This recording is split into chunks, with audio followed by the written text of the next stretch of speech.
Join us for the next Kundalini After Dark session on Zoom. Visit brentspirit.com/afterdark to register. So today I'll share, I've got a tale of two cobras to share with you.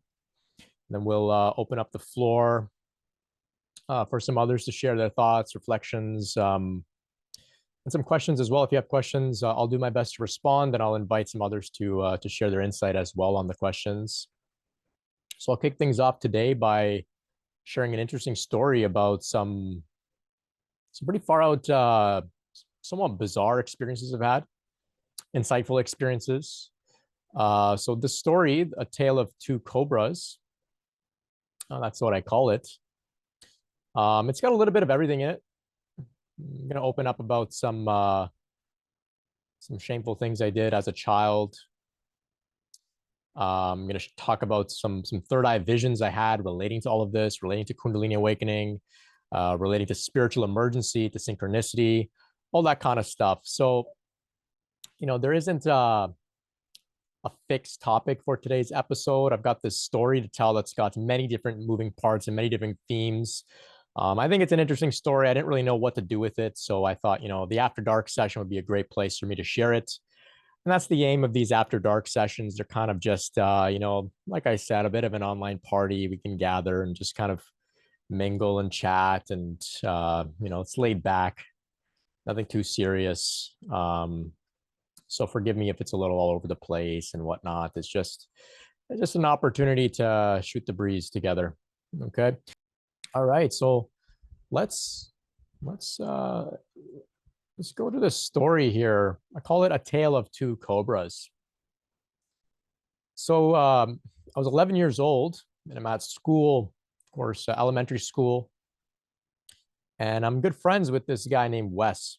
Now, Wes, he's a bit of a free spirit. He's always laughing. He's always cracking jokes. He's always, goofing off, getting up to trouble. He's just a really happy-go-lucky kind of guy. Always just causing havoc. And so one day out at recess, he's wearing this purple hoodie, and he flips his hoodie around backwards. So the hood's above his chest here. He puts his hood up over his face. So he's completely covered his face in this purple hoodie. And he's running around in the yard. He's scaring everybody with his arms out, saying, he's just goofing off, doing what Wes does. And it's all good. It's all good fun. He's just, one of those kids. Anyway, he sees me. I've got a green hoodie. He says, Brent, spin your hoodie around, put your hood over your face, and join me. Let's have some fun. We'll scare some people. It'll just be a good time. So, I'm totally down. I'm down to do this. So I flip my hoodie around. I put my hood up over my face, and we're goofing off, scaring some people. Mind you, completely blind. We can't see through these hoods over our face. So we're just kind of bumping into people and whatnot. And it's a fun time. So in the distance, Wes sees that there's a woman and her young child, maybe like a kindergarten child, walking down the path sort of on the perimeter of our schoolyard. And he says, she's coming this way. If we hide behind this garbage can, we can jump out and we can scare them too. So I said, of course, let's do it. So I find myself next to Wes, got my hood on over my face. He's taking off his hood. He's kind of watching to see that, when they're going to approach. Finally, he says, okay, now. So we jump out. We scare this woman and her young child. We scare her. Immediately, I guess the woman and her child just keep walking away. So obviously, it's not that scary, right? It's broad daylight, two kids. It's not that big of a deal. But obviously, it's messed up what we're doing. So right away, this teacher on duty starts yelling, what the heck are you boys doing? I take my hoodie off and I'm like, oh my God, what have we just done? These people, this woman and her daughter, why did I just jump out and scare these people? I'm completely ashamed of myself. The teacher's yelling at us. I don't even get up to these types of things. I'm not really one of those kids. So this is like totally out of character for me. And I'm appalled at myself. I'm embarrassed. I'm ashamed. And I'm afraid because she says, you know, who's your main classroom teacher? I'm going to tell them. So of course we tell her who our teacher is. Now for the next 20 minutes in recess, it's pure hell for me. I'm freaking out. I'm sweating. I'm scared. I'm going to be in so much trouble. You know, like I said, it's completely out of character for me. You know, and to jump out and scare this woman and her kid with their hoods up, so bizarre. I remember being so scared. I went to the older kids who were a little bit more familiar with my teacher, and I said, you know, you got to talk to him. You got to do something for me, please. I'm begging them, please, you know, or tell me how I can, you know, get out of this. And they had nothing for me. They had no help for me. They were just laughing at me, and I was just all by myself. Mind you, Les didn't seem really bothered. He was the type of kid, he got into all these things probably every day. So this was an ordinary thing for him. But for me, I'm really, really scared. So anyway, we get into class, and our teacher, he's at his desk there. And in the class, there's three Indian looking boys. Of course, I'm from Pakistan, but India, Pakistan, we all look the same, right? So the teacher calls up the first brown boy. He says, were you doing something out on the yard with Wes? Kid says, no. So I'm watching this and I know what's going on. I know obviously why he's asking this other brown boy. So then he calls up the second brown boy, same thing. He says, were you doing something on the yard with Wes? He says, no. So now I know, okay, I figured it out. Okay, I'm the third brown boy. I gathered that, you know, he put me last on the list, guessing who would have done this. And I figured that the teacher on duty just described a brown boy to him and said, you know, they were doing this on the yard. So anyway, he knows Les was involved, of course. So he calls Les up, he calls me up, and he just says, I don't need to say anything to you boys, do I? And I say, no, absolutely not. No, sir, this will never happen again. He says, all right, go sit down. So we go sit down. I'm very relieved. Okay, I haven't gotten in any trouble. This is okay. It's good. A few months later, I'm at parent-teacher interviews, right? With my mom and the teacher. I'm sitting there. The meeting's going really well. The teacher's praising me. You know, Brent's doing really well in all his subjects. He's getting along with all the students. He's got a bright future. He's doing so well. It's great interview. Towards the end of the interview, he says, you know, Brent, I'd love to have him in my class. He's a great student, doing really well. Except for that one time, you know, he put his hood up over his face. He jumped out. He scared the lady and her daughter. Other than that, Brent's a really good kid. We'll see you later. Bye, guys. My mom looks over at me and says, you know, what is he talking about? I was stunned. You know, the teacher really did me dirty there, right? He just whipped that out at the very end of the interview, and then ushered us out of his classroom. So my mom's like, you know, what was that about? And I just said, oh, you know, I can tell you later. Anyway, my mom, I think, being in a little bit of denial, never asked more questions about that. And so I got away with, you know, scaring this stranger. Still very ashamed. Even now I'm speaking about it. It's like, this is stupid, right? But this is, you know, boys at this age, I can make excuses, you know, brain not developed properly, wanted to make other people laugh, wanted to make the girls laugh. I can give you all sorts of reasons, but ultimately it was just, you know, stupid. Anyway, fast forward 15 years, I have a powerful Kundalini rising in meditation. I've had a few different risings throughout my journey, but this was maybe second rising. And I find myself after this rising in the presence of some guides, some spirit guides. And they offer me a mission. And they say, you know, we have a mission for you. You can be a messenger to support people going through awakening at this time of ascension on the planet. So I accept the mission. I come out of this meditation and I wonder, you know, what will happen next, if anything at all. Maybe that was just, you know, something I made up in my mind. Anyway, I let it all go. A couple of weeks later, a friend of mine says, hey, Brent, you know, I'm opening a yoga studio nearby. why don't you come teach meditation there? So once a week, I hold a meditation meeting at this yoga studio. This was 2020. This is the beginning of Brent Spirit, this new character that I began to play. So I'm holding these meditation meetings at this yoga studio. Half the time, I'm the only one there. So quite literally, I would just sit there for an hour and meditate by myself. Nobody would even come. The other times it was, one or two people. Most of the time they didn't come back. They kind of just got a little spooked. They didn't come back. I'm not sure what they were expecting, but it was pretty boring. I would just sit quietly and at the end take some questions. Sometimes I would give a brief talk, but nothing too exciting or anything. Anyway, out of the blue, I get a message on Facebook from Wes. Now, I hadn't heard from Wes in over a decade. And he says, he's going through some spiritual awakening, and somehow he found me and he found out that I'm leading these meditations at the yoga studio. So, we connect, we catch up a bit. At this point, I don't mention anything to him about Kundalini. I know about it. I've been going through it for a while, but I wasn't sure what my approach would be around this topic. Whether I would be super upfront about it or whether I would keep it a little bit more in the background. I wasn't sure yet. So I hadn't really, I was still very new to this work. So if you look back in my archive, my teachings begin more in a general place. And then now, of course, I speak about Kundalini almost exclusively.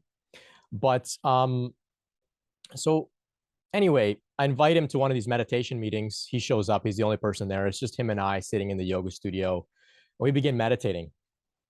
So we're deep in meditation. And I get this vision, this third eye vision of this gigantic purple cobra rising up his spine.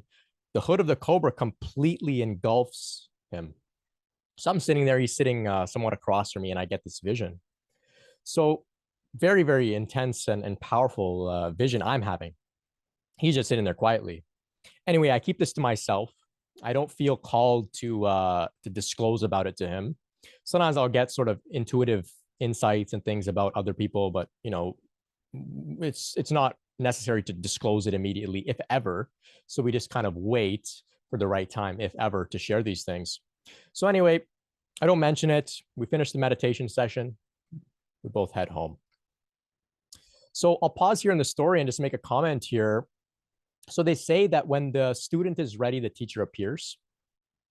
You could say that in Wes's case, he was ready to meditate.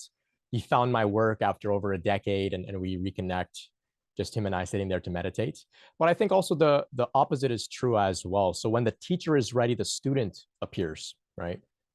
So I just begun teaching. He just shows up out of the woodwork like that. As well, even though I call myself a spiritual teacher, I've got to call myself something. I call myself a spiritual teacher.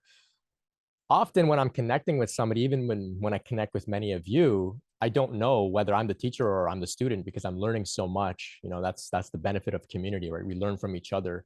So we play the role of teacher and student and switch roles all the time. So I share this just because I know many of us here are called to be teachers, guides, light workers, healers, etc. And so you may have heard, like I said, when the student is ready, the teacher appears. And you may know that you're being called to be a teacher yourself. And you're wondering, well, what do I do about the students? Well, they will appear. They'll just show up. They'll come out of the woodwork when you're ready and when they're ready for you. So just like that, something interesting I thought I'd throw in there. So within a couple weeks after this meditation meeting,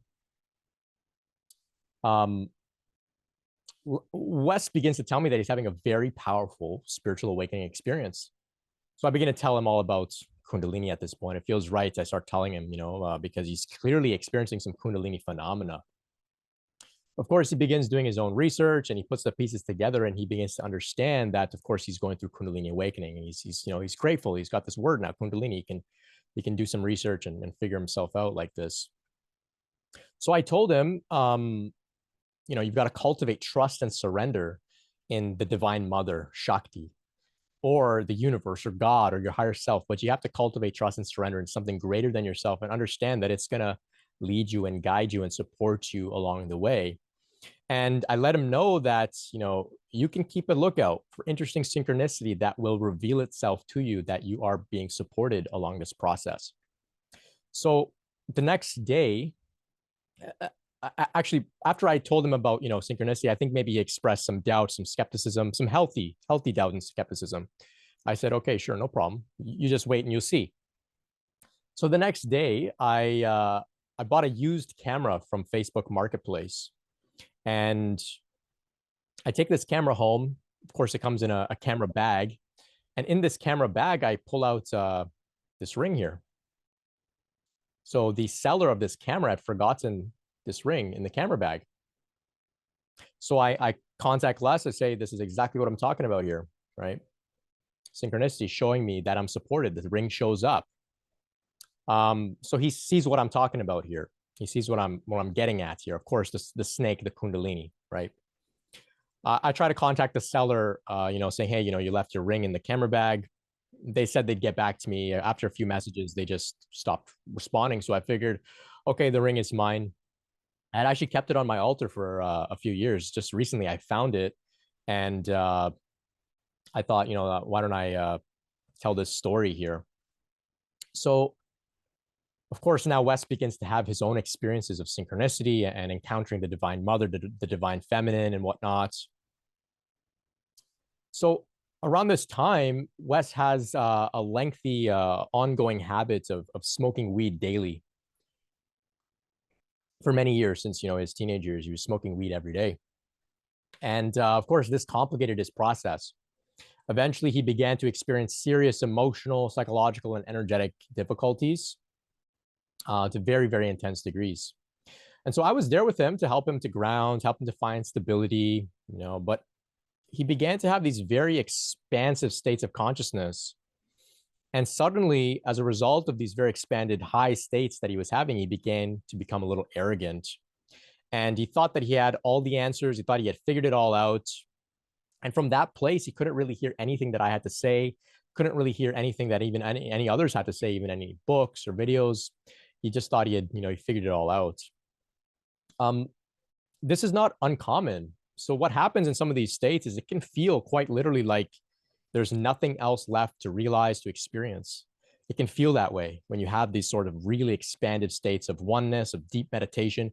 It can feel like this is it. There can't be anything else. And from there, arrogance can begin to arise and be amplified, which we all carry to some degree or another. Arrogance, shame, fear, jealousy, we all carry these emotions. And along the Kundalini path, every emotion can be amplified, right? Including arrogance. So sometimes this happens. It happened to me for some time as well. And I'm not even going to say that it can never happen again. I'm sure maybe even some of you can pick up at times where I'm, maybe a little arrogant. But I share this not to, shame Wes, but actually to say this is not uncommon. It's not uncommon. And I mean, let's be real here. Some of these expansive states, you can quite literally feel like God at times. You can feel like you have all the answers. You can feel awake in a world full of people that are asleep. And so arrogance can really come up in you. And from that place, it actually becomes very, very difficult to hear anybody who has anything to say. And so because I had been navigating this journey a little bit longer in terms of my experiences than Wes, I could recognize, hey, you're ungrounded. There's more to the journey.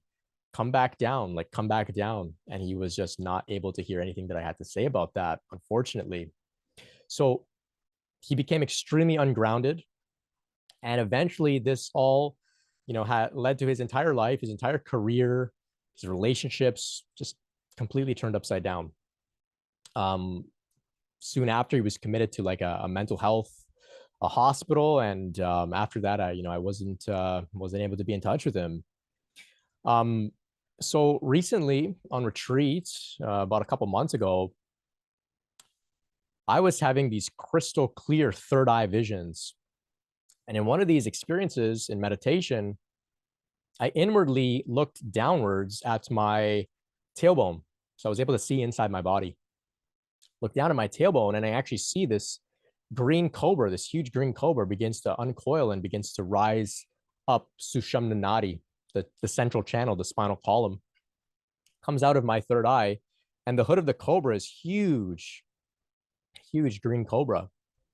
So after walking around with this, this cobra coming out of my head for a couple of days or so, I have this flashback to Les and I with our hoods on above, covering our faces, getting ready to jump out and scare that woman.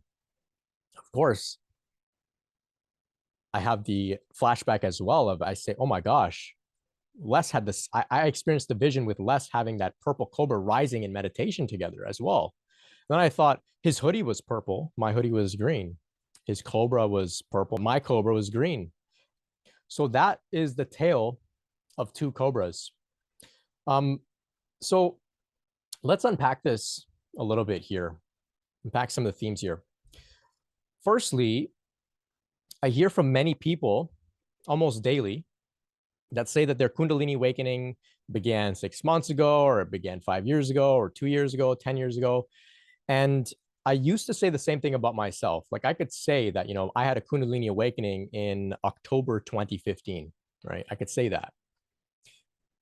Maybe you can have a particular moment where you recognize that that's when the Kundalini awakening process began. Maybe it was, a huge energetic explosion up your spine. Maybe it was a Shaktipat event. Maybe it was something on psychedelics, something that you experienced in meditation.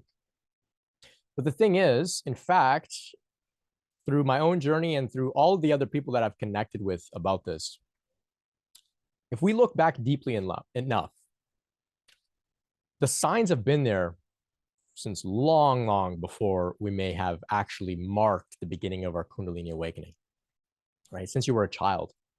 So since that time when I was 11 years old with Wes, the Kundalini theme was already there. The Cobra hoods, the hoodies, like bizarre situation. I understand if this sounds like really, psychobabble or something like that. Like I'm having some sort of psychotic break or something. I understand.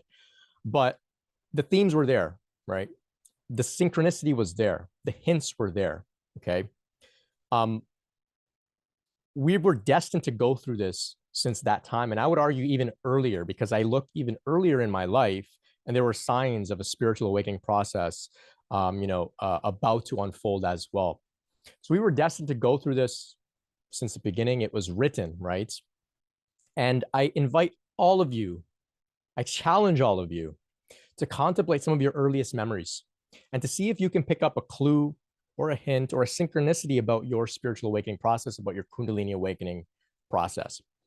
I also bet that if we could really pick the brains of our parents, they would say a thing or two about when we were toddlers that were clearly indicative of a Kundalini awakening process. Maybe we were doing weird yoga poses as kids, or maybe, we went to maybe some sort of bookstore and pulled out a yoga book for some reason, like weird things like that maybe our parents don't remember. It's not really notable, but I imagine that the signs were there all of this time. And I say this because, like I said, so many people I connect with say, yeah, this started for me 6 months ago. If I prod them with a little bit of questioning, ask a little bit about their childhood, it's very obvious that they've been going through this for much longer than 6 months, much longer than 5 years, much longer than 10 years. It's been destined since the beginning, since you were born, right? So just something to consider here, to contemplate your past, your childhood, not only for the entertainment value, because it is cool to put the pieces together. It's very exciting. I still continue to put pieces together from my past, and hence this story. But it's not only just to put the pieces together, just to say, wow, that's cool, but actually to cultivate trust and confidence that you're going to get through this. You've been destined to go through this since the beginning, since you were a child, since you were a baby, even prior to that, prior lifetimes even. You're going to make it through. And in fact, it's not all riding on you doing the right things and not messing it up. You can't mess it up. You have to participate as best as you can, but there is such a strong momentum pushing this forward that you can't get it wrong. So just trust and surrender. So that's one reason to contemplate your past. As well, you've been traveling the journey for so long. So you have decades and decades of experience, perhaps, right? Depending on how old you are, that you can rely upon. Okay. So just some interesting things to consider here. Now, secondly, Wes experienced some significant challenge on his path. So I attribute those challenges to his daily weed smoking issue, right?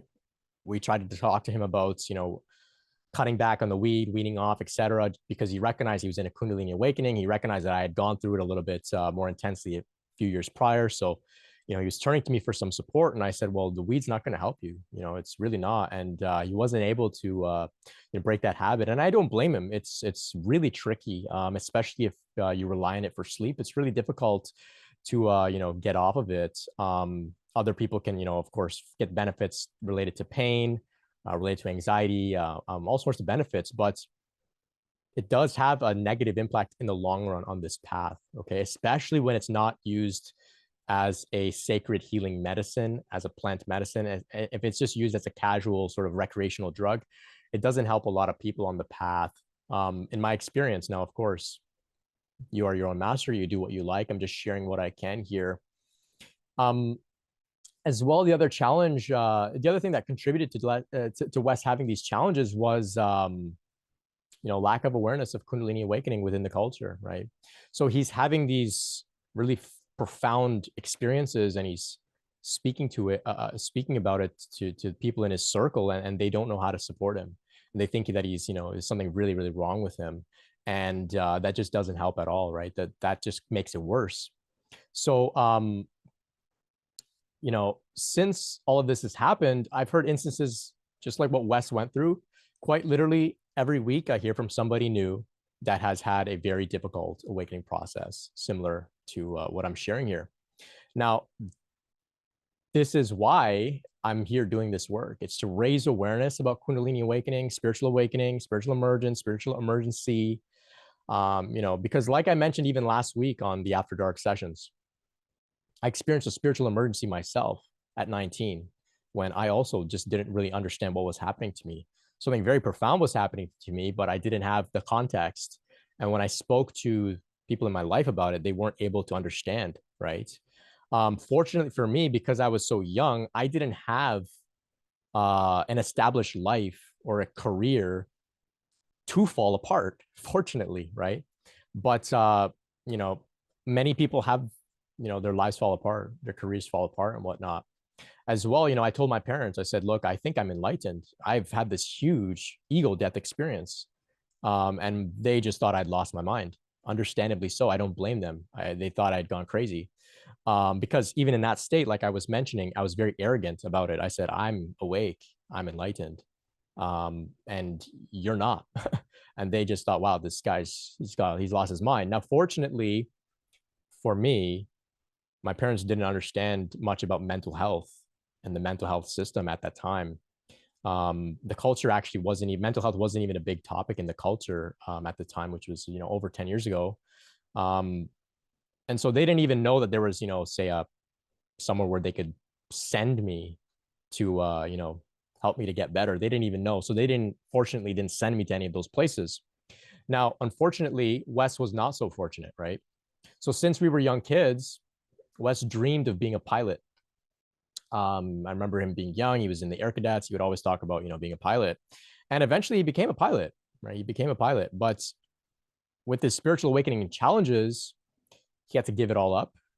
And unfortunately, he, just his dream was, I guess, taken away from him, you could say, right? And so it's for these reasons that I'm here doing this work, right? So my mission here is to offer support for those going through Kundalini awakening, also to raise awareness about this awakening process itself. And so I thank you all for helping me with this mission, right? It's a global culture shift that we're working towards here. And I'm not the only sort of figure here. There's many communities that are all, doing their part. And, I appreciate you all for contributing here. So I'm very excited to hear from you all about your experiences on the path. Maybe you can have some reflections about what I've shared here. Maybe some questions, maybe some comments, maybe you have something that's going on your journey, even if it's not so related to what I've shared here today. We'll let the conversation flow. We'll see where things go. It's very laid back here, okay? But first, before we get into that, I'm going to check out the chats. I'm going to invite some people to share on Zoom if they like, on video or audio. But first, I want to let you know about my project, which is called KundaliniAwareness.org. Okay, this project that I've created is a part of my legacy. I see it as what I'm going to leave behind, when I'm done my work here in this body. And it's once again, to serve the mission, to raise awareness about Kundalini and to offer support, to prevent more people like Wes, like myself, from experiencing, these very difficult spiritual emergencies, okay, due to being misunderstood. So you can submit a write-up about your Kundalini awakening journey to kundaliniawareness.org. There's some very basic criteria there. There's some few writing prompts that I just add to give you some inspiration to write about your journey. The idea here is that we'll get a bunch of stories there. Researchers, doctors, therapists, other experiencers can look at the collection of stories and say, I'm not the only one, and then get a lot of value out of the stories themselves, okay? So that's number one. Number two is we're putting together a directory of licensed mental health professionals, social workers, counselors, psychologists, psychiatrists, psychotherapists that have Kundalini awakening experience that are able to offer support to others. Now, you're not expected to be a perfect Kundalini expert. You're just expected to offer some support, empathy, validation within your scope as a licensed professional. So if you happen to be one, please submit an application to the directory so others can find out about you and your work, and you can, support them. If you know a licensed mental health professional, please get them to submit an application to the directory. Not only is the directory going to be functional, where people can get support, but it's also a group of people that we can stand behind and say, look, these are mental health professionals experiencing this stuff. There's something going on here. We're not crazy. Okay. So that's the idea here behind kundaliniawareness.org. So there's a pretty interesting story about how this kundaliniawareness.org project came to me. Maybe I'll share that in a following After Dark session. As well, I've put together a course dedicated to supporting those going through challenging Kundalini awakenings, spiritual awakenings, spiritual emergencies, just like Wes, just like me. It's called Grounded Spiritual Emergence and Integration. 8 hours of video content designed to help you to make sense of your awakening process, to find energetic balance in your body, and to live in the world with your expanded states of consciousness. Integration, okay? So that's at brentspirit.com/grounded. There's a special price for a limited time. I put this together. It's from the heart. I'm really passionate about this. I poured my soul into this stuff. As you see in my free work, I'm giving it all here. My paid work, I'm really proud of it. It's some of my most polished material. So you can check that out. It's based on a decade of exploration and supporting others going through spiritual emergency and spiritual emergence. So you can check that out. And it's also, if you'd like to support me, if you enroll in the course, it's a great way to support me as well. Okay. So together, we're going to support one another. We're going to raise awareness about all of this. Thank you all so much for being with me tonight and throughout my journey. So now let's hear from y'all. So like I said, we can chat about anything Kundalini related. Maybe you got some things to share related to my a tale of two cobras. Maybe you've got something going on with you recently that you'd like to be heard about. Maybe get some input from the community, from myself. We'll see where the conversation goes. So Shiv says, does anyone feel a little bit of Shakti in the Zoom meeting? Yes. That's part of it here. We're creating an energetic transmission together. There's an energetic field that transcends time and space. It transcends the limitations of technology. So yes, there is an energetic field here. It is palpable. When we come together, this is what happens. Violet says she definitely relates to this. Kundalini awakenings are something that seem clearer in hindsight. Yes, well said. I say I had a spontaneous awakening last year for the sake of ease, but I can see it started years earlier, if not in childhood. Yeah, I understand the language and for, making it easy, to say it started at a certain point. That's definitely useful. But yeah, some people will say they had a spontaneous awakening. And quite literally, I've spoken with hundreds of people about this. I've never experienced a single person who had a spontaneous awakening, like out of nowhere. It's never out of nowhere. They were always doing some sort of spiritual practice, whether they knew it or not. And spiritual practice doesn't have to mean religiously oriented. Spiritual practice can be, I was really focused on a certain project for months at a time. And that focus focuses the prana. It's a meditation. And that meditation creates context for awakening. So there's no such thing as a spontaneous awakening that happens out of nowhere. Shiv says, I used to sit in full lotus for fun as a little kid. Yeah, for fun. Interesting. Naima says, when I was a little kid, I vividly remember meditating on this huge picture of the Jade Emperor that my mom had. I just recently got the picture back in my possession. I don't know why, but that felt like the beginning of all of this for me. Very interesting. I'm not familiar with the Jade Emperor, but I imagine that the Jade Emperor had some Shakti that you're picking up on as a child.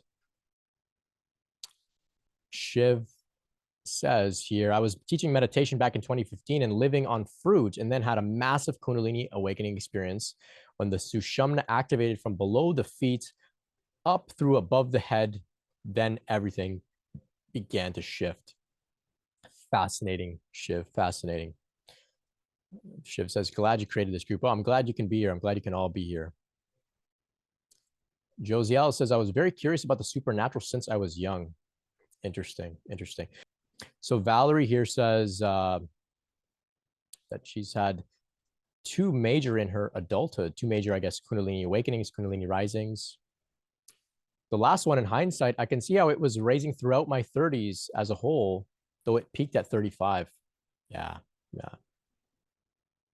Violet's relating here. This is how I've experienced the unfoldment process too. Like multiple awakenings at various stages of my life, lots of ebb and flow and critical junctures where development seemed to advance, then stagnate. I like your wording here, Violet. Critical junctures, yeah. Justin's sharing here. I had many signs and several experiences as a young kid. Voices talking to me when I was alone outside, but it stopped when I was too terrified, and the voices knew I was too afraid, so they went silent. Interesting. Yeah, I've heard from many who have had a lot of sort of psychic and spiritual opening as a child that gets eventually closed off due to fear, or recognizing that other people aren't experiencing this, and then it, people are inclined to shut it down as a child.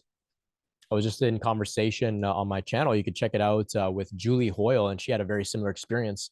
Though now today she's very much in touch with her gifts and doing a lot of great work. Julie Hoyle had a great conversation with her. Violet's sharing here. I was also super interested in yoga as a child. My mother practiced yoga, so I attended classes with her. Had my own book, Be a Frog, a Bird, or a Tree, yoga book for children. Lots of claircognizant and telepathic events, past life memories, and spirit communication as a child. I would imagine lots of people with awakenings experience similar phenomena. Josiel is asking here, how Kundalini awakening usually activates, how does Kundalini awakening usually affect sexuality and or sexual activities? Interesting question here. So in an effort to not make Kundalini seem like it's solely about the sexual component, because some people do interpret it as solely a sexual thing, which causes them to either think that we're doing, some sort of weird sex cult stuff here, or it's only about sex, or people are attracted to it because it has this, sexual component to it. So they think they're going to, maybe improve their sex life or whatnot.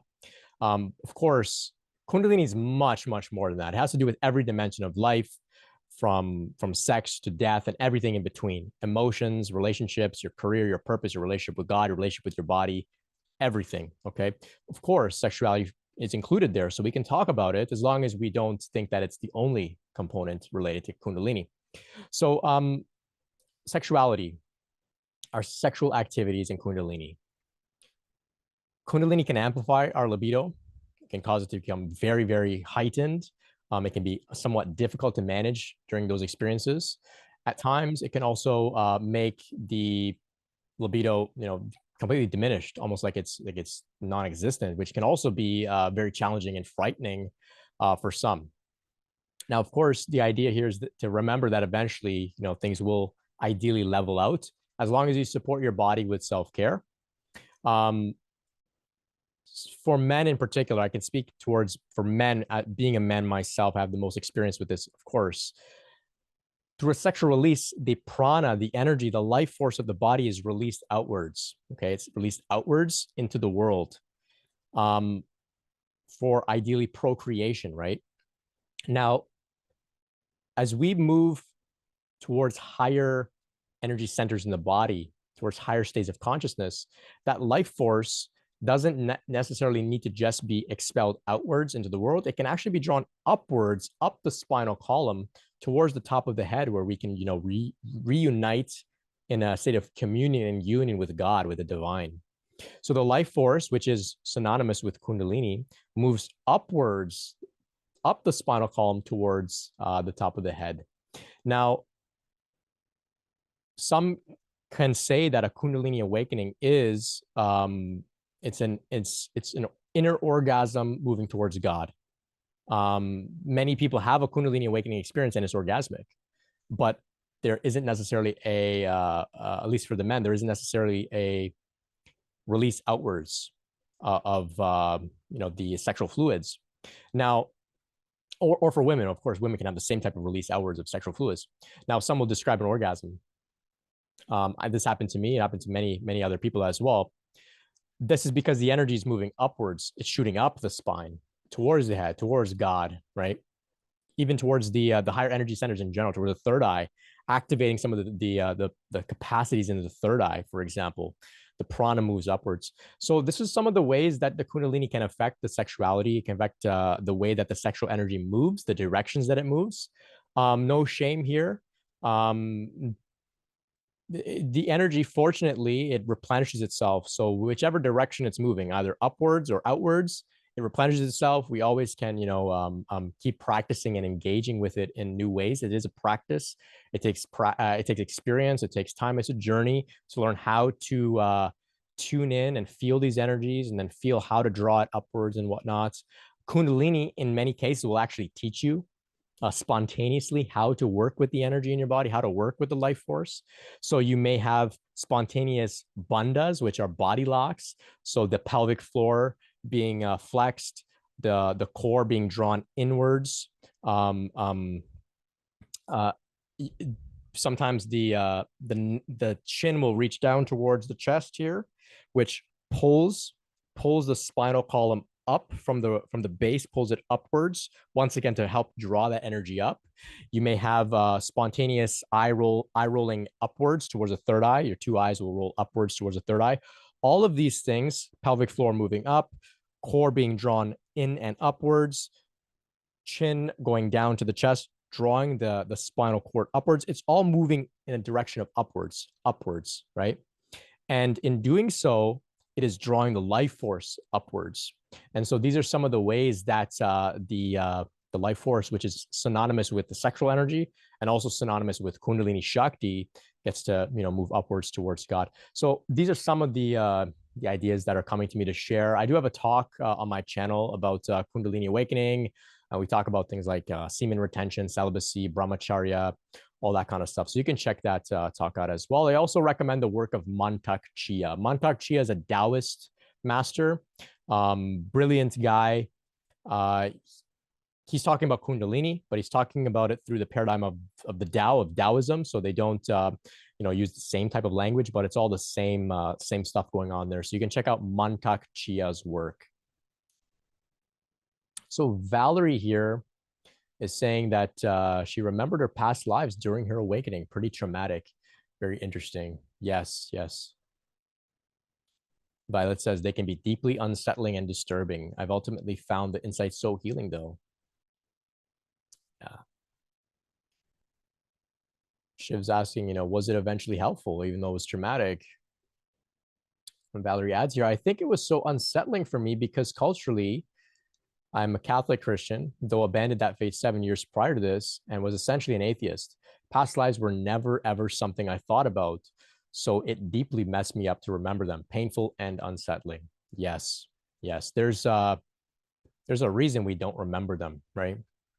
At times, for most people, they don't remember them. It's to keep us from seeing a lot of the pain, because we've been through it all. In one lifetime alone, there's so much trauma, so much difficulty, so much heartbreak and death and all sorts of things, right? Everybody's got a story, a traumatic story. Now think about lifetimes and lifetimes of that. In meditation, once I was in a very, very deep state. I felt I could ask the divine anything. Extremely deep state. And I said, tell me about my past lives. I'm ready. I want to see them. Tell me about them. And I just hear, no, no, the past is the past. Don't worry about it. And I push, I say, no, tell me, I want to know. And I say, okay. And suddenly I get this flash of like thunderstorm, darkness in a sort of really dark place. Just that's the image that flashes in front of me. And I get this feeling of total darkness.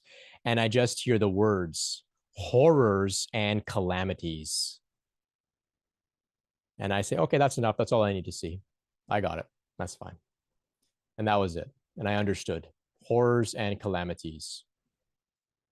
So yes, past lives can be very useful to provide context for our current lifetime, some of the challenges we're faced with, to help us to understand some of the themes we're living, to help us to understand our mission as well. And for me, it's been helpful.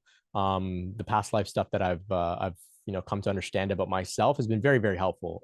Super insightful. Feels like I'm getting to know who I am in a new way, and it's really profound. But uh, I've understood that for the most part, what comes up from past lives is necessary for our healing and our growth and our mission. The divine will keep the other stuff aside, um, unless it has to come up in some of these instances to really, uh, be insightful and purging and healing and really shake us awake. So I see here Colin's got his hand up. I'll go over to Colin here. Hey, Colin. Hey, Brent. Hi, everybody. Yeah, the past life thing is crazy, huh? That was one of my first, before I had my rising experience, but I'd already kind of woken up. That was one of my first kind of, um, what kind of experience you say that is? Supernatural. I don't know. How'd you classify that experience, Brent? What name would you give it? I think all of those words fit. Non-ordinary, mystical. Mystical experience. Yeah. Yeah.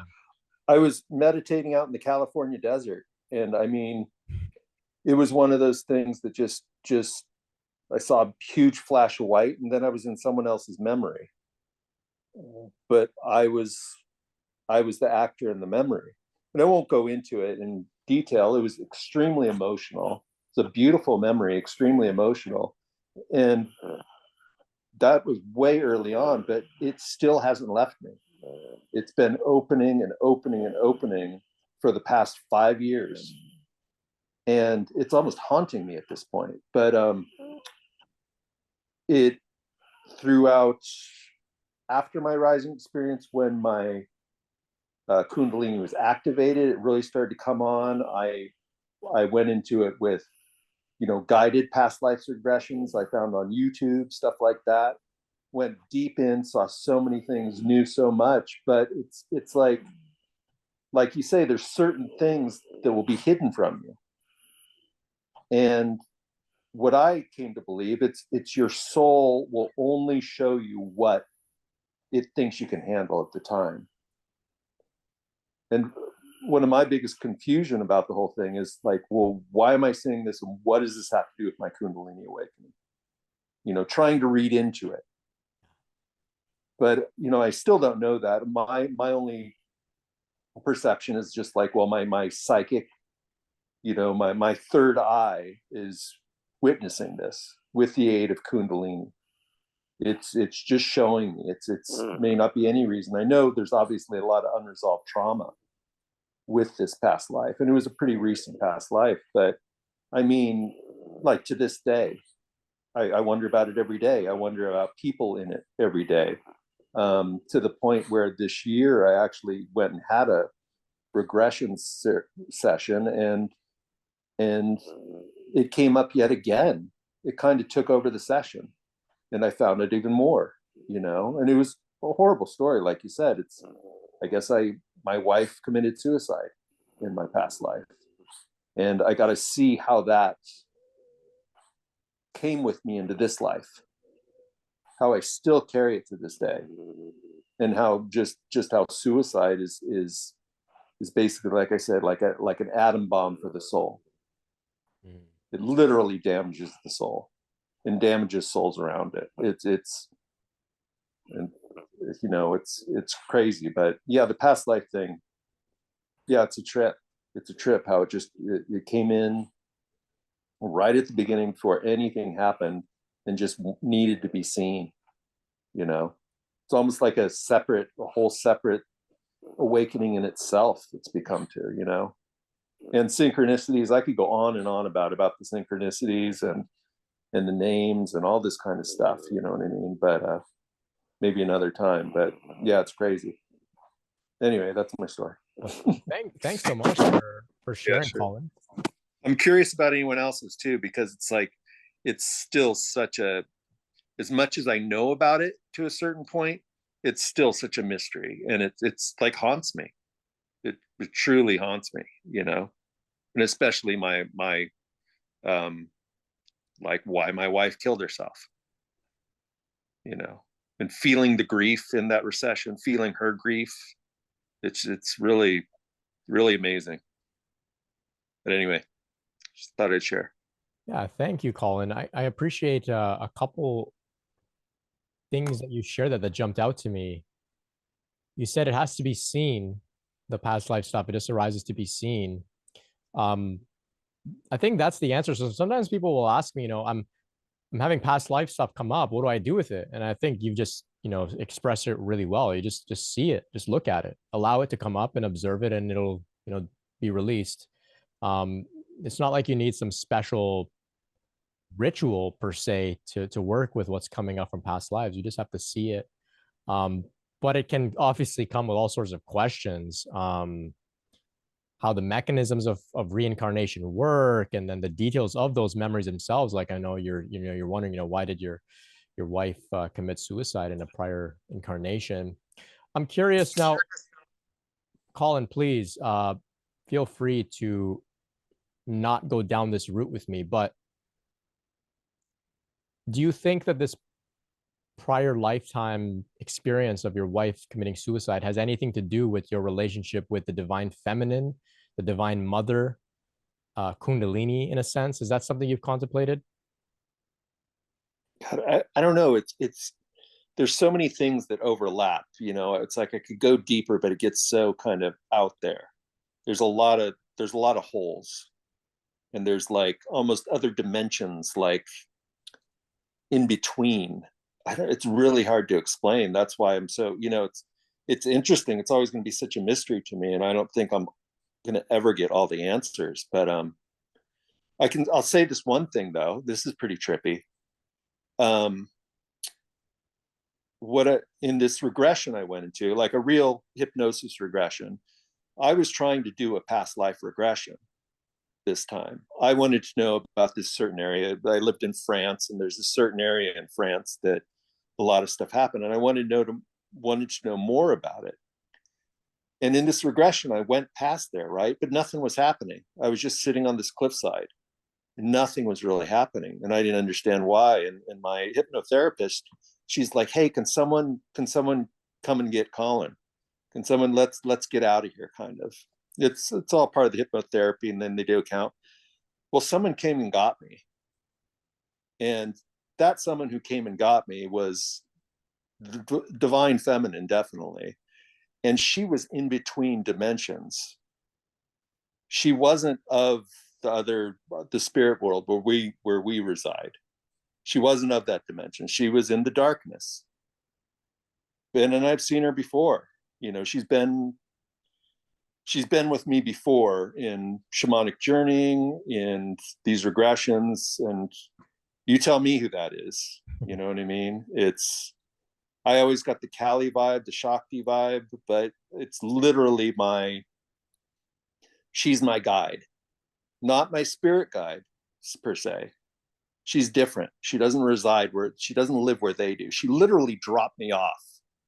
Like she literally transported me from one dimension to the next, not entering the spirit world where my guides live that I recognize. Like she literally like did a drive by and dropped me off. It was pretty amazing. But yeah, she was in between. And they say that. They say a lot of the deities don't reside in the same dimension. And you tell me who that is. So Oh, I we'll love just, that. Yeah. yeah. Yeah, so there are these different planes, right? These different what they call lokas, where the different deities and beings and whatnot live. And yeah, I guess Shakti is the fabric of all of these different realms and planes and whatnot. And so she can navigate in and out of any dimension and whatnot, being the mother of it all. Yeah. And she didn't, she wasn't, that was one thing about her, because my, it's pretty easy to talk to your guides when you're on the other side. They're very communicative, but she doesn't have much to say. It was always kind of one word answers. And they were very, very vague, very kind of, you could have gone a bunch of directions, but she wasn't giving you much, but she was my transport, so to say. I don't know, my yeah. Interesting.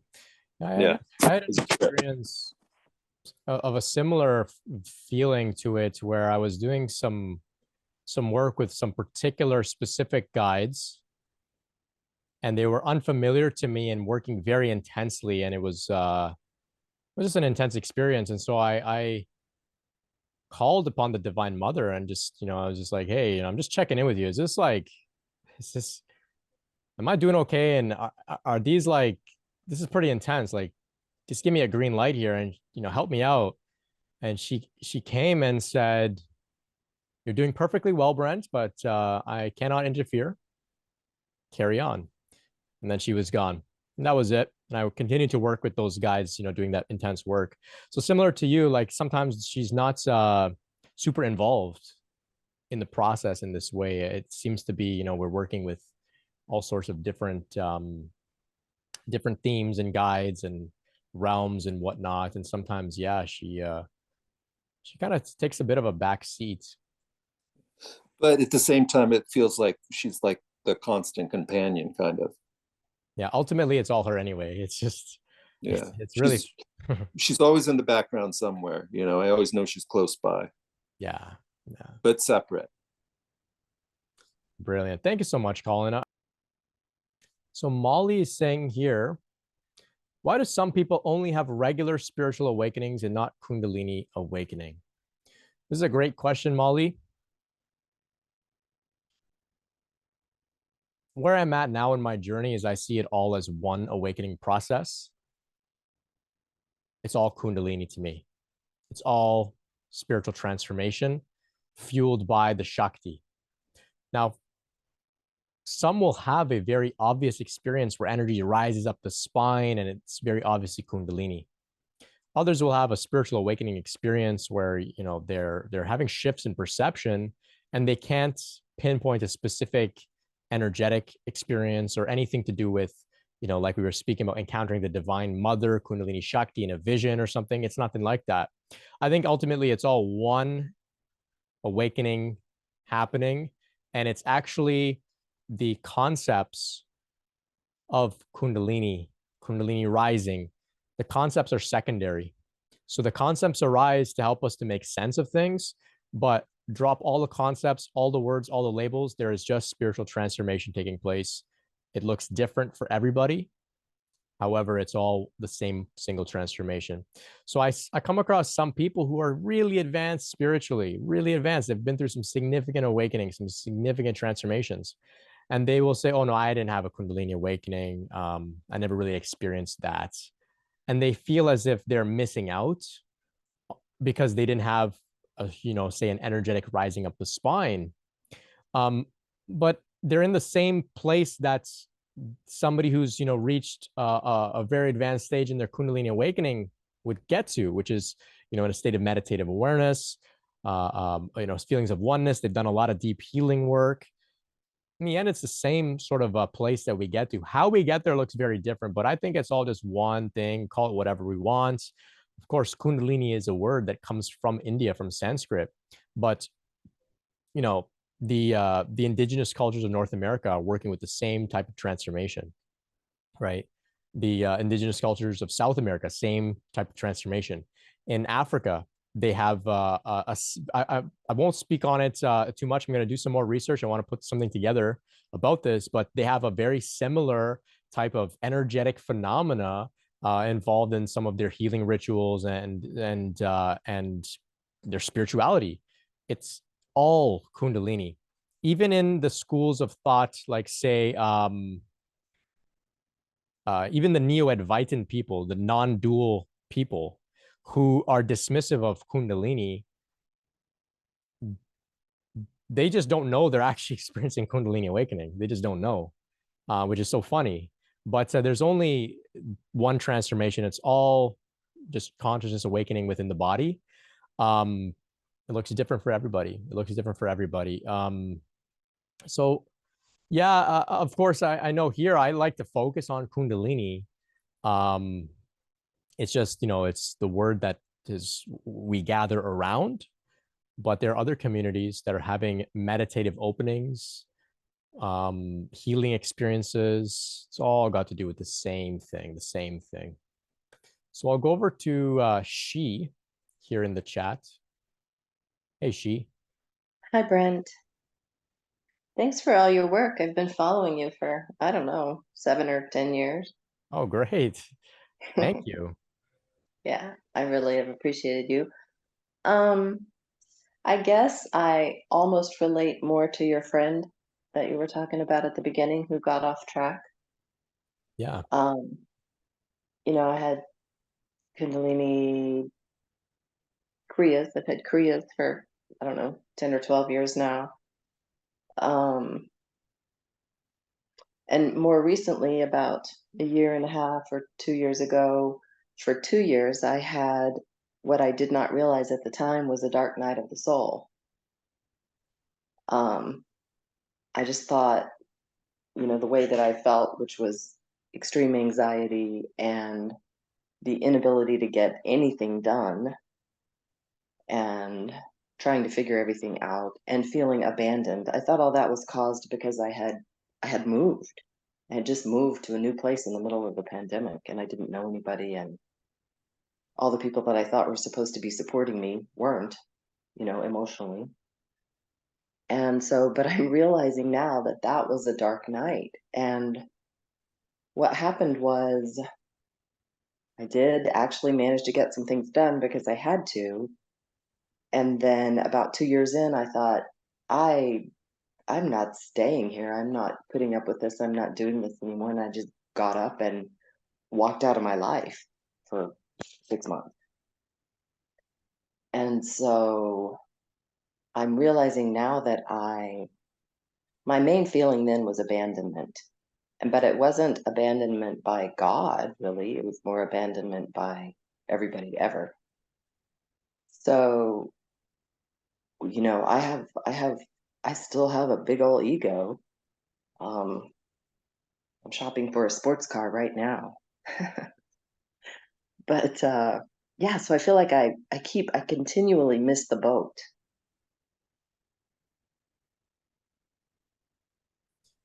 Yeah, I don't think you've missed the boat, though it may feel like that. I mean, based on what you're sharing, it sounds like you've been navigating the journey for quite a while. And from what I've seen across the map, many people have a lot of pieces fall into place before like a final puzzle piece lands. And then there's like a significant shift.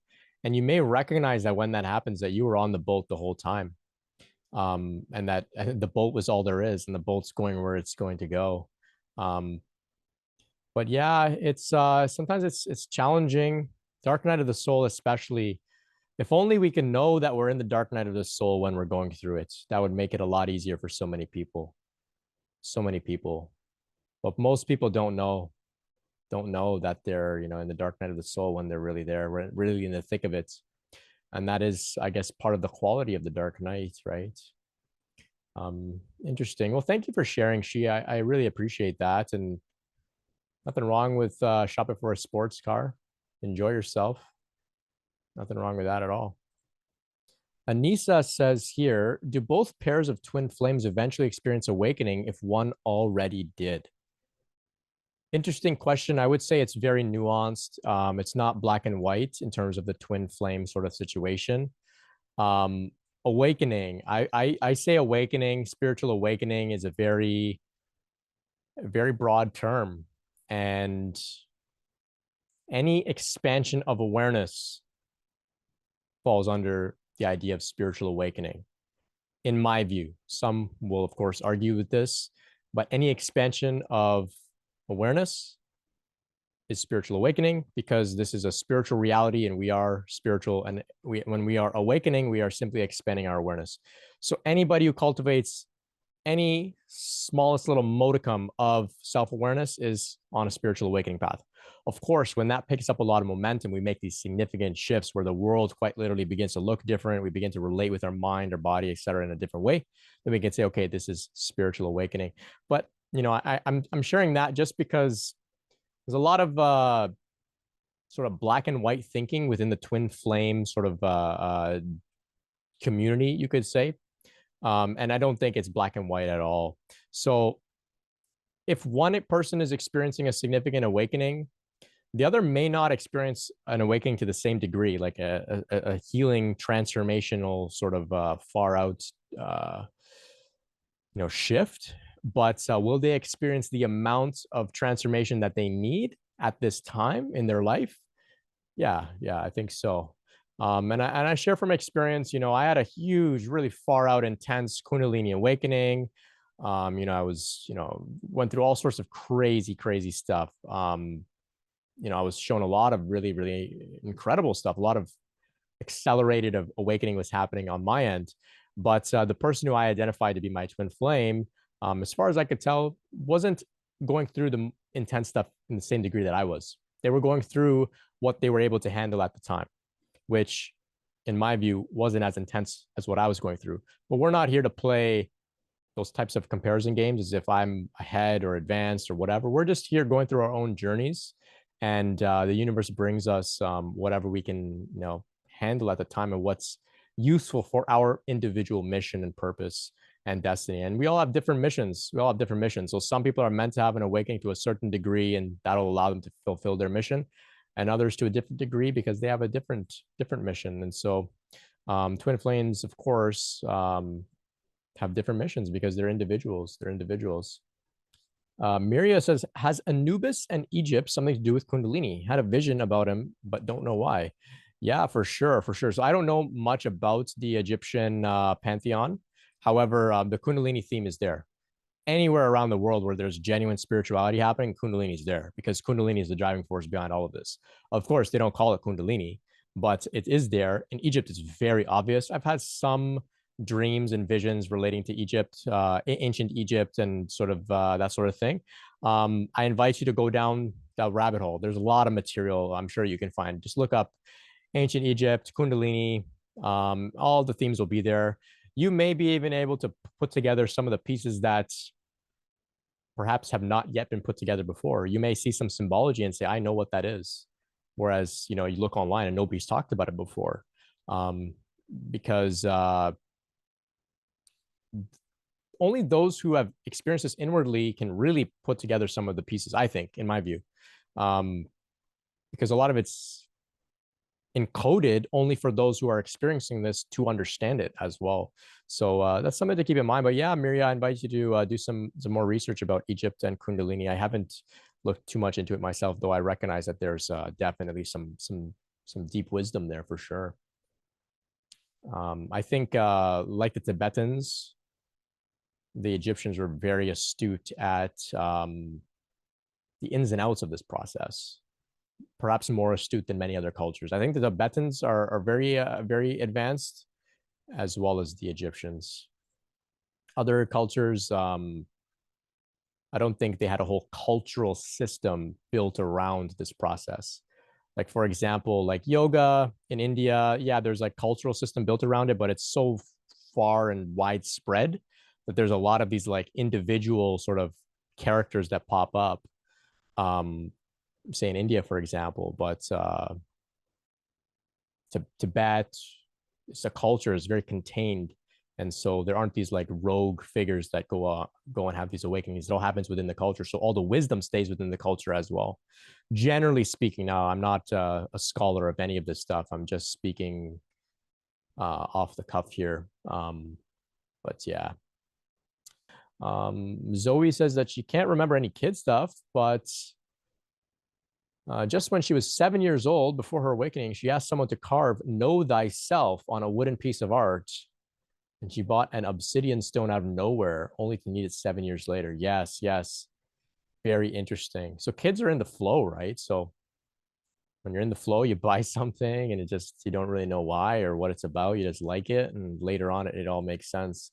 Kids are very receptive to intuitive impulses as well.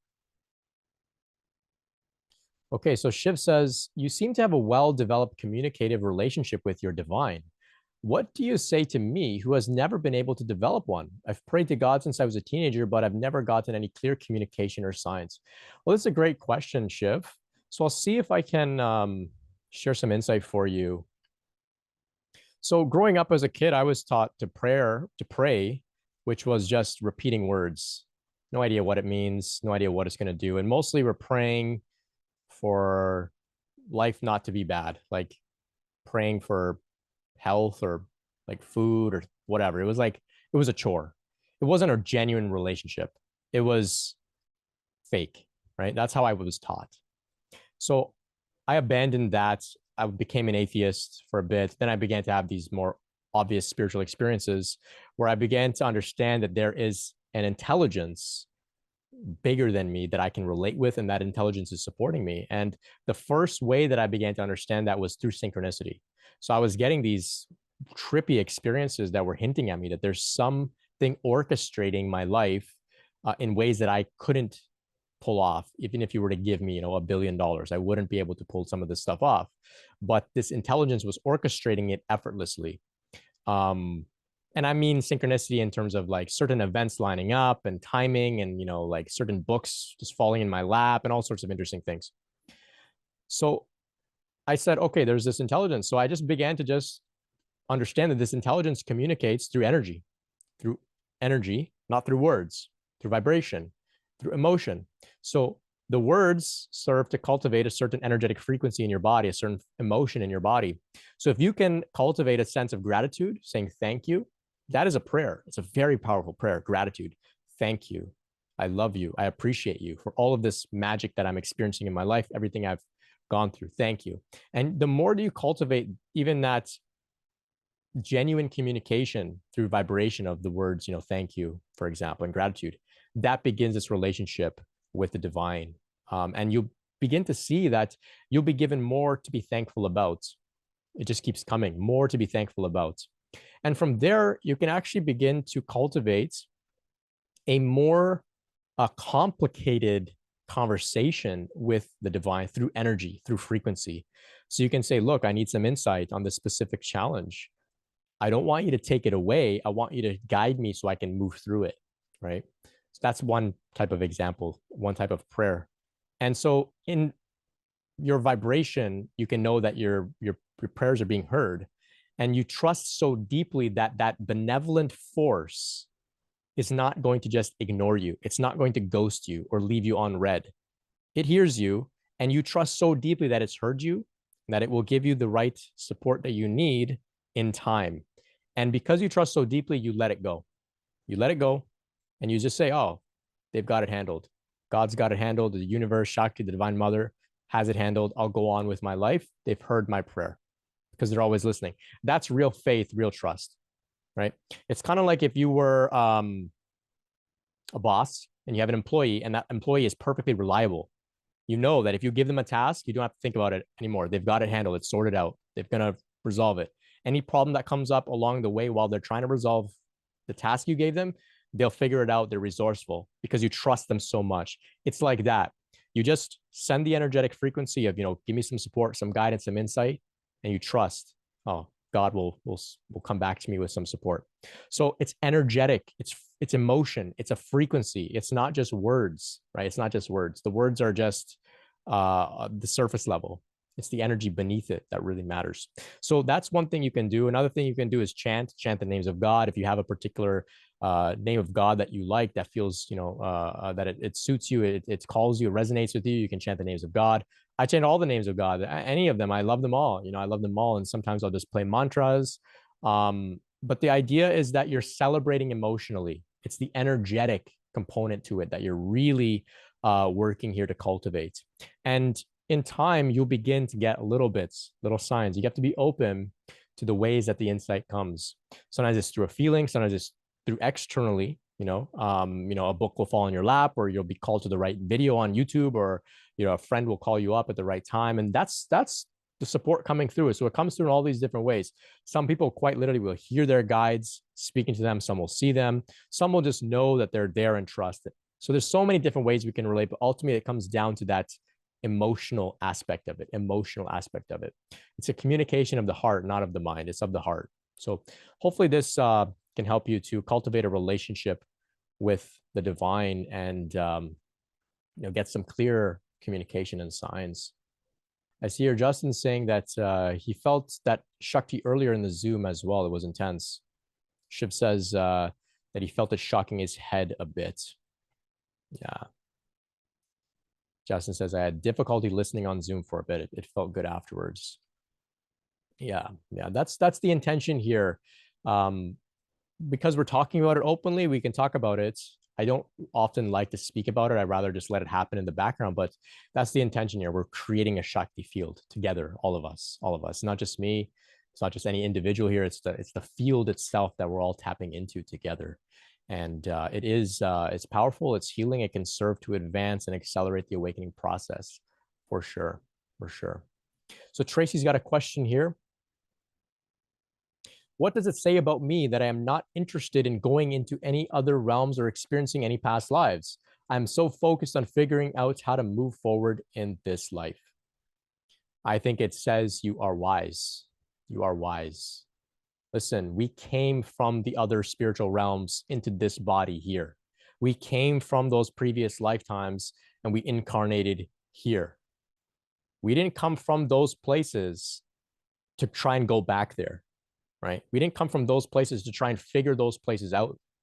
We came from those places to be here to figure this life out, to be in this body, to relate with the people that we have in our lives at this point, to deal with the challenges that come in this life. So I don't think that there's anything concerning that you aren't interested in these things. I think it's wise. I think it makes sense.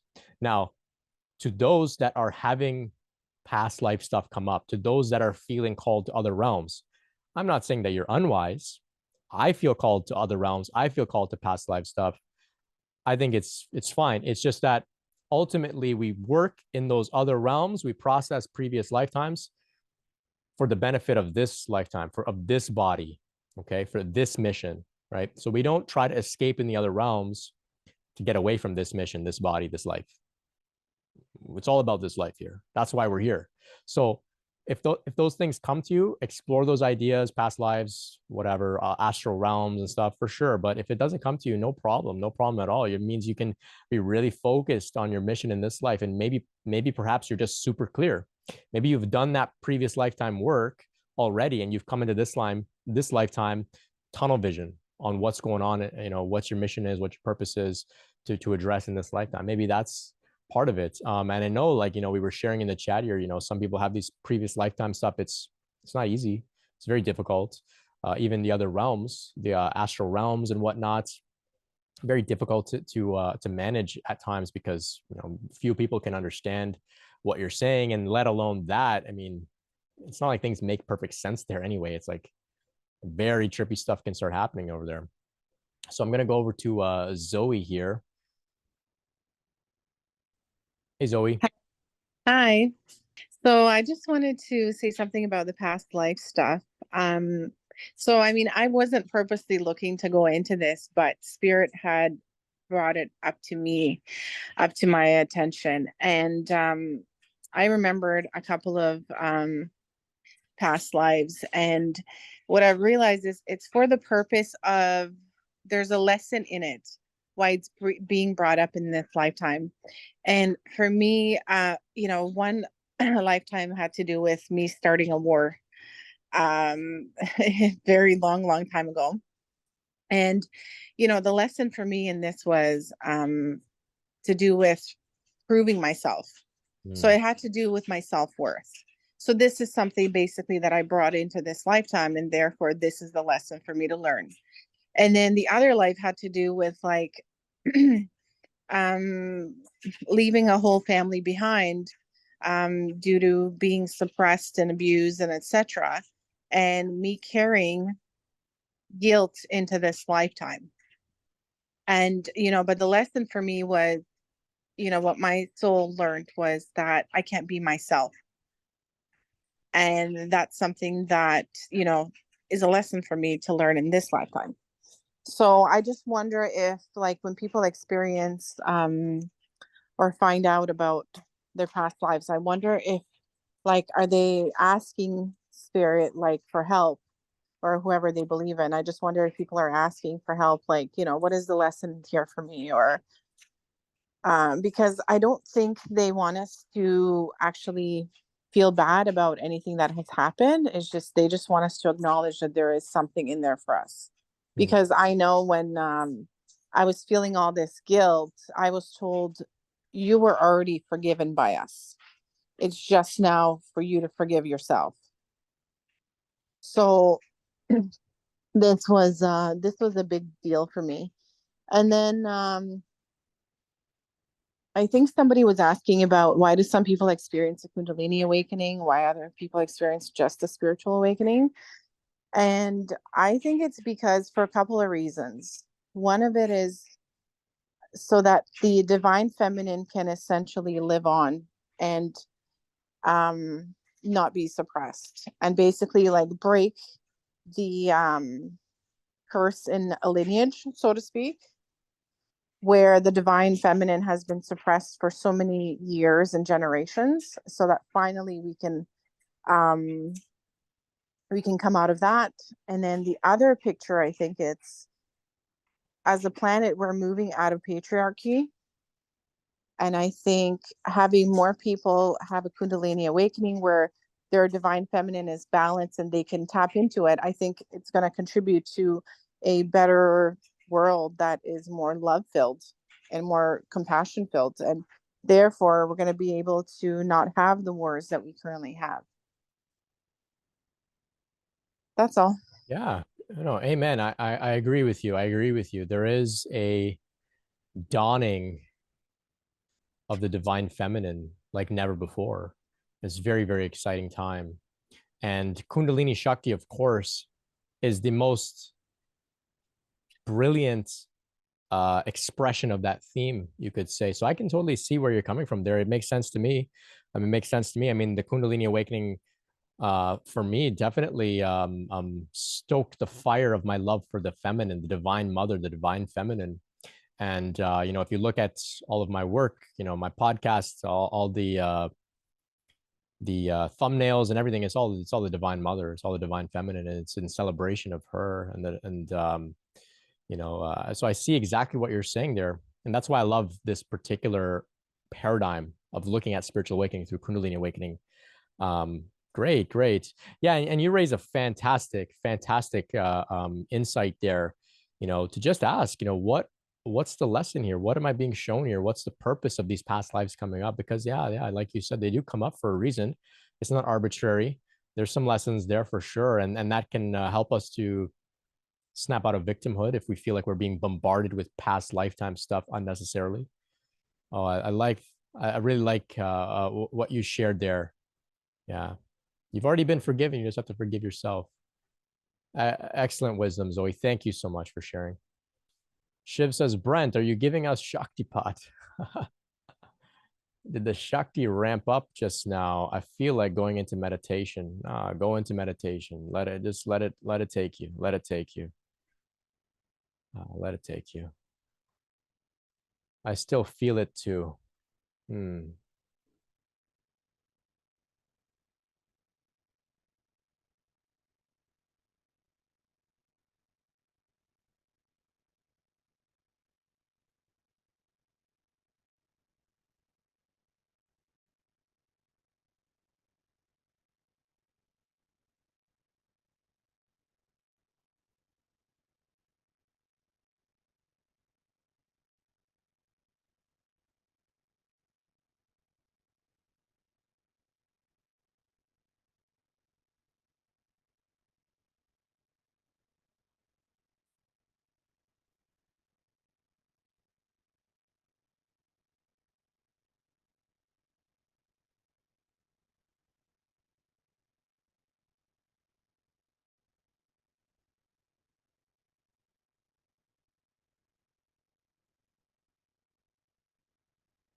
Okay, my friends.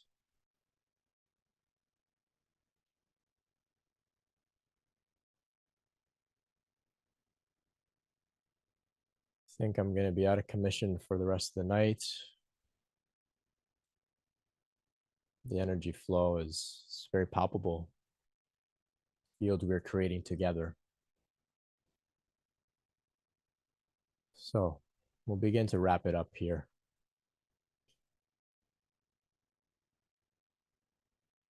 Okay.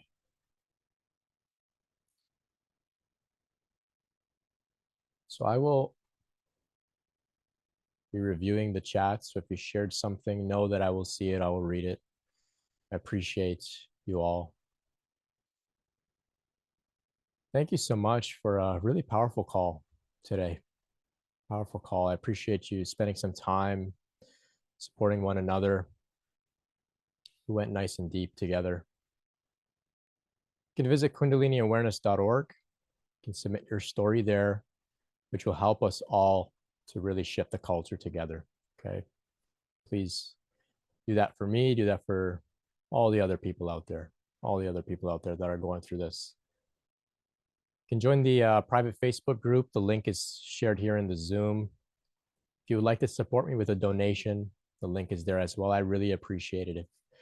If you make a donation, thank you so much. For all those that have donated at any point, thank you. It really goes a long way for me in doing this work. If you're not able to donate, no worries at all. No worries at all. For as long as I can, I will offer as much as I can. And I invite you at some point when people begin to be drawn to your energy, seeking support, guidance, insight, wisdom, just share it. Just keep it flowing, okay?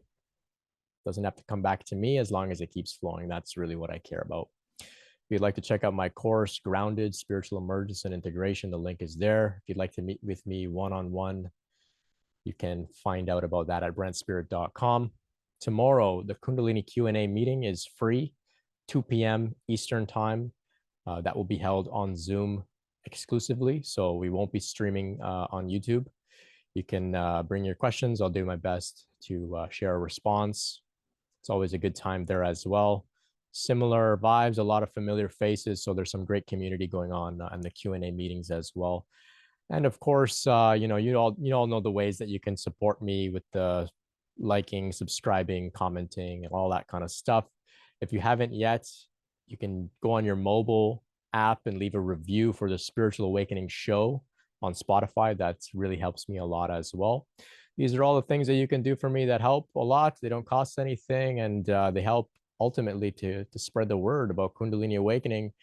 And the more people know, the more people, will be able to join us in this powerful energy field that we have cultivated here tonight. And the energy field will wrap around the entire globe. And it is already. It's really happening. It's really happening already. It really is. Kundaliniawareness.org. In 2 years, March 2026, we will be hosting a global Kundalini Awakening meditation. So you can find out about that as well, kundaliniawareness.org. 2 years from now. And the reason for that is because we really want to get as many people as we can together to sit and cultivate this energy field. That's what we had a little bit of a taste of tonight. Okay. So it's great to be with you all. Great to be with you all. Thank you all so much. Tani, aloha. Aloha, aloha. Josiel says, love you all. I love you all too. Oh, Shiv, thank you so much for your support. To the 2 Shivs here tonight, thank you so much for joining me on camera. I appreciate your company. Thank you so much. Thank you. A tale of 2 Shivs. Yes. Great. Have a good night, everybody. Take care now.